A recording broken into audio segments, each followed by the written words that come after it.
มันหมดแล้วนะความศักดิ์สิทธิ์เนี่ยมันก็จะหมดไปแล้วเราก็ถึงบอกว่ามีทางเดียวคือไข่ยิงมันตรงนั้นเลยกล้าไหมแม่ทัพภาคที่สองกล้าไหมคะถ้าคุณจะเอาเนี่ยคุณจะรอให้เก็บระเบิดมันไม่มีหมดเพราะคุณเก็บมันถมมันฝังต่อนั่นคือสิ่งที่ทำไมมันถึงปักหลักมันบอกว่าเสี่ยมไม่กล้าทำไงคราวนี้เอาลองเอาความคิดกูบ้างสินะเอาโลนปั๊บ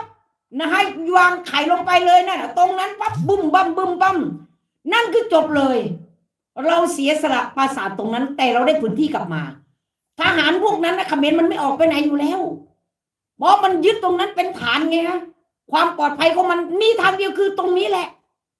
ขอได้พื้นที่ตรงนั้นน่ะ1.5 หมื่นอะไรเนี่ยของเรามาก่อนเอาได้หมดคือต้องจัดการค่ะในเมื่อเรามีอาวุธตรงนี้ครบมือถ้าคุณรอตรงนี้นะจุดสนใจมันยังจะไปยิงตรงนั้นแล้วเราก็เอาทางคาสิโนด้วยทางสระแก้วเขตชายแดนทุกที่เราไขแม่งโยนให้หมด